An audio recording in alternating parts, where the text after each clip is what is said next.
ಇವತ್ತು ಹಂಗಿಲ್ಲ, 1 ಅಡಿಲು 2 ಅಡಿಲು 1 ಅಡಿಲು 2 ಅಡಿಲು ಅನ್ನೋದು 40 ವರ್ಷ ಆಗಿರ್ತಾವ. ಮೊದಲನ್ನ ಹಡಿಬೇಕಾರ ಅದಕ್ಕೆ 50 ವರ್ಷ ಆಗಿರ್ತೈತಿ. ಅಪ್ಪಗೆ ಇದು ಕಣ್ಣು ಬಿಟ್ಟಿರ್ತೈತಿ, ಇದು ಕಣ್ಣು ಮುಚ್ಚಿರ್ತೈತಿ. ಇವತ್ತು ಮಕ್ಕಳು ತಗೊಂಡು ಹೋದ್ರೆ ಮೊಮ್ಮಗ ಅನಾಥ ಕೇಳ್ತಾರ, ಅಂತ ಮಕ್ಕಳು ಹಡಿತಾರೆ. 8 ವರ್ಷಕ್ಕೆ ಮದುವೆ ಅವು. ಆ ಹುಟ್ಟಿದ ಮಗಗೆ ತಾಯಿ ಅಣ್ಣಾಕ್ ನಾಚಿಗೆ ಬರ್ತೈತಿ. 40 ವರ್ಷದ ತಾಯಿ ಹುಟ್ಟಿದ ಮಗ ಅಮ್ಮ ಹೆಂಗತೈತಿ, ಅಜ್ಜಿಯರ್ ಇರ್ಬೇಕಲ್ಲ ಅಂಟಿಯರ್ ಇರ್ಬೇಕು. 40 ವರ್ಷಕ್ಕೆ ಹಡಿತಾಳೆ. ಅಂದ್ರೆ ದೇಶ ಉದ್ಧಾರ ಆಗಕ್ಕೆ ಹೆಂಗ್ ಸಾಧ್ಯ ಐತ? ಎಲ್ಲ ನೌಕರಿನ ಬೇಕಂತ 40 ವರ್ಷ ಹೆಣ್ಮಕ್ಳು ಮನ್ಯಾಗ ಇಟ್ಕೊಂಡ್ಕೊಂಡಿರ್ತಾರ. 40 ವರ್ಷಕ್ಕೆ ಒಂದು ಯಾವ್ದಾರ ಕಿತ್ತೋಗಿದ್ ನೌಕರಿ ಸಿಗ್ತೈತಿ, ಅದು ಕೊಡ್ತಾರೋ. ಮಕ್ಳು ಆಗಂಗಿಲ್ಲ. ಮಕ್ಕಳ ಮಾಡೋ ಟೈಮ್ದೊಳಗ ಮಕ್ಕಳು ಮದುವೆ ಮಾಡಿ ಕೊಡ್ಲಿಕ್ಕೆ ಅಂದ್ರೆ ಮಕ್ಕಳು ಹೆಂಗಾಗ್ತಾವ? ಯಾಕಂದ್ರೆ ದೇಶದೊಳಗೆ ಹಿಂದೂಗಳ ಜನಸಂಖ್ಯೆ ಕಡಿಮೆ ಆಗತ್ತೈತಿ. ಯಾಕೆ ಕಡಿಮೆ ಆಗತ್ತೈತಿ ಅಂದ್ರೆ ಎಲ್ಲರಿಗೂ ನೌಕರಿ ಅವರು ಬೇಕು. ರೈತ ಜಮೀನ್ದಾರ ಬೇಡ. ಅವ್ನ ನೌಕರಿ ಅವ ಚಪ್ಪಲಿ ಹಾಕಿ ಹೊಲಿಲಾಕ ಆಫೀಸ್ನಾಗ ಅವ್ನ ನೌಕರಿ ಅತ್ತ ಇರ್ಬೇಕು. ಅಂತ ಪರಿಸ್ಥಿತಿ ನಿರ್ಮಾಣ ಆಗೈತೆ. ಅದರ ಪರಿಣಾಮದಿಂದ ಆರೋಗ್ಯವಂತ ಮಕ್ಕಳು ಕಡಿಮೆ ಆಗುತ್ತಾರೆ. ಅದರ ಪರಿಣಾಮದಿಂದ ದೇಶದೊಳಗೆ ಶತ್ರುಗಳು ಜಾಸ್ತಿ ಆಗತ್ತಾರೆ. ಹುಲಿ ಅಂತ ಮಗ ಇದ್ನಂದ್ರೆ ತಂದೆ ತಾಯಿಗೆ ನಮಸ್ಕಾರ ಅಂತಾರೆ. ಎಲ್ಲರೂ ಮಗ ಒಂದು ವಾತಿಗಿದ್ದಾನ. ತಂದೆ ತಾಯಿಗೂ ಕಿಮ್ಮತ್ ಇರ್ತಂತ ಮಕ್ಕಳಿದ್ರೆ. ಮತ್ ನರಾಸತ್ತ ಮಗ ಇದ್ನಂದ್ರೆ ಅಂತ ಹೊಟ್ಟೆ ಅಂತದ್ ಹುಟ್ಟಲೇ ಇದಂತಾರೆ ಹಳ್ಳಿ ಒಳಗೆ. ಅಂತ ಸ್ಥಿತಿ ನಿರ್ಮಾಣ ಆಗೈತಿ. ಇವತ್ತಿನ ತಾಯಿ ಅಂದ್ರೆ 1 ಅಡಿದ್ರು ಸಾಕತಿ, 2 ಅಡಿದ್ರು ಸಾಕ. ಅದ್ರ ಪರಿಣಾಮದಿಂದ ದೇಶದೊಳಗೆ ನಾವು 9 ರಾಜ್ಯದೊಳಗೆ ಅಲ್ಪಸಂಖ್ಯಾತರಾಗಿ, ದೇಶದೊಳಗೆ 800 ಜಿಲ್ಲೆ ಪೈಕಿ 200 ಜಿಲ್ಲೆ ಒಳಗೆ ನಮ್ಮ ಅಲ್ಪಸಂಖ್ಯಾತರಾಗ ನಮ್ಮ ಓಡ್ಸಾಡ್ ಬಿಡ್ಯಾಕತ್ತಾರ.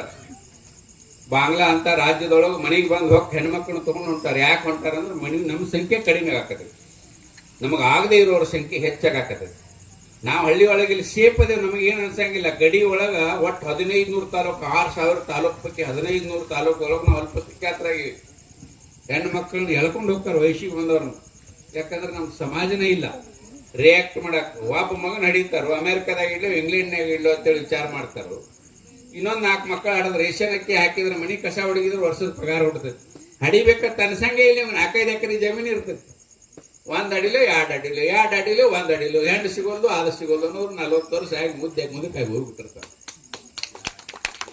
ಅದರ ಪರಿಣಾಮದಿಂದ ಮಕ್ಕಳ ಸಂಖ್ಯೆ ಕಡಿಮೆ ಆಗತ್ತೆ. ಈಗ 1 ಮಗನ ಹಿಡಿದತ್ತ ಡಾಕ್ಟರ್ ಮಾಡೋದತ್ತ ಬೇರೆ ದೇಶದೊಳಗೆ ಬಿಡೋದತ್ತ. ಇವು ಸಾಯಿ ಮುಂದೆ ಮುದುಕಿ ನೀರು ಕೂಡ ಅವ್ರು ದಿಕ್ಕಿರಂಗಿಲ್ಲ. ಮಂಚದ ಮ್ಯಾಗ ಕೂತಿರ್ತಾವ, ನಾಯಿ ಬಾಯಾಗ ಹಗ್ಗ ಕೊಟ್ಟು ಜೋಕಾಲಿ ತುಂಬಿಸ್ಕೊತಿರ್ತಾವ.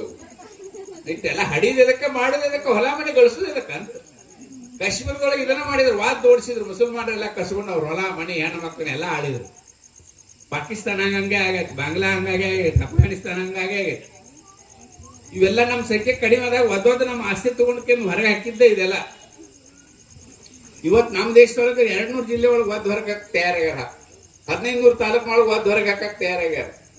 ನಮ್ಮ ಹೆಣ್ಮಕ್ಳು 1 ಅಡೋದ್ರು ಸೌಂದರ್ಯ ಹಾಳಾಕತೈತೆ, 2 ಅಡದ್ರ ಸಿಜರಿನ್ ಹಾಕೈತೆ. ಪ್ರಾಣಿಗಳು ಯಾವ ಸಿಜರಿನ್ ಆಗಂಗಿಲ್ಲ. ಹೆಂಗ್ ಅಡಿಬೇಕು ಹಂಗ ಹಡ್ಯಾಕತ್ತಾವ. ಮನುಷ್ಯರಿಗೆ ಮಾತ್ರ ಸಿಜರಿನ್ ಹಾಕತೈತಿ. ಮನುಷ್ಯರಿಗೆ ಮಾತ್ರ ಯಾಕೆ ಸಿಜರಿನ್ ಹಾಕತೈತೆ ಅಂದ್ರೆ ಮನ್ಯಾಗ ಆಳಿಗೆ ಬಾಂಡೆ ತಿಕ್ಕಕ್ಕೆ ಆಳ ಹಚ್ಚೋದು, ವಾಕಿಂಗ್ ನಾಯಿ ಹಿಡ್ಕೊಂಡು ಹೋಗಿ ಬರೀ ಕೂತು ಬಾಂಡೆ ತಿಕ್ಕಿದ್ರೆ ನಾರ್ಮಲ್ ಡೆಲಿವರಿ ಆಕೈತಿ. ಕೂತು ರೊಟ್ಟಿ ಮಾಡಿ ಒಲಿ ಊದಿದ್ರೆ ನಾರ್ಮಲ್ ಡೆಲಿವರಿ ಆಕೈತಿ. ನಮ್ಮ 12 ಹಡಿತಿದ್ರು ಒಲಿ ಊದ್ಕೊತ ರೊಟ್ಟಿ ಮಾಡ್ಕೊತ ನಮ್ಮವ್ರು. ಮುಂಜಾನೆ ರೊಟ್ಟಿ ಮಾಡಿ ನೀವು ಮಧ್ಯಾಹ್ನ ಹಡಿದಿದ್ ನೋಡಿ ನೀನ್ ಅಂತ ಹೇಳ್ತಾರೆ ಹಳ್ಳಿಗೊಳಗ. ಯಾರೋ ದವಾಖಾನೆಗೆ ಹೋಗಿ ಸಿಜರಿನ್ ಮಾಡ್ಕೊಂಡಿಲ್ಲ.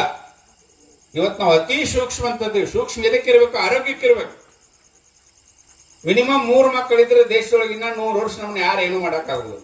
ನಾವೆಲ್ಲರೂ 1-2 ತಡೆದೇವಿ. ನಮ್ಮ ಮುಂದಿನ ಮಕ್ಕಳನ್ನ ವಾದ್ ಓಡಿಸ್ತಾರೋ, ಆಸ್ತಿ ತಂಬದು ಮಾಡ್ಕೋತಾರೋ. ಇದನ್ನ ಅಫ್ಘಾನಿಸ್ತಾನ, ಪಾಕಿಸ್ತಾನ, ಬಾಂಗ್ಲಾ ಎಲ್ಲ ಕಡೆ ಮಾಡಿಬಿಟ್ಟಾರ. ಮುಂದೆ ಅದು ಆಗಬಾರ್ದು ಇದನ್ನ ಹೇಳ್ಬೇಕಾಗಿತ್ತು. ನಾವು ಇವತ್ತು ಬಿಡುತ್ತೇವೆ, ಏನಾರ ಹೇಳ್ತೀವಿ. ಯಾವುದೋ ಊರಿಗೆ ಹೋಗಿದ್ದೇವೆ, ಅವ್ರಾಗ ನನ್ನ ಕರೆದ್ರು, ಅವ್ರಾಗ ಫಸ್ಟ್ ಕ್ಲಾಸ್ ಊಟ ಮಾಡಿಸಿದ್ರು, ಮಲ್ಕೊಳಕ್ ನೆಲಕ್ಕೆ ಮಲ್ಕೋಬಾರ್ದು ಎದ್ದಾರ ಅಂತೇಳಿ ಗಾದ ಯಾಕೆ ಕೊಟ್ರು, ಇದೆಲ್ಲ ಅವಶ್ಯಕತೆ ಇಲ್ಲ. ಸನ್ಯಾಸಿ ಒಂದು ಜಾಗ ಸಿಕ್ಕರೆ ಸಾಕು ಮಲ್ಕೊಳಕ್. ಪ್ರಾಣಿಗಳ ಸಹಿತ ಅವ್ರ ಸನಿಯಕ್ಕೆ ಬರುವುದಿಲ್ಲ. ಅವ್ರಿಗೆ ಸಾವು ಅವ್ರಿಗೆ ಅವಶ್ಯಕತೆನೇ ಇಲ್ಲ. ಸಾವು ಬರೋದೇ ಇಲ್ಲ ಅವ್ರಿಗೆ. ಯಾಕೆ ಬರೋದಿಲ್ಲ? ಎಲ್ಲ ಬಿಟ್ಟು ಅವ್ರಿಗೆ ಸಾವು ಯಾಕೆ ಬರ್ತೈತಿ? ಇನ್ನಟ್ಟು ಬೇಕು ಅನ್ನೋರಿಗೆ ಗಳಿಸೋರಿಗೆ ಬರ್ತೈತಿ ಸಾವು.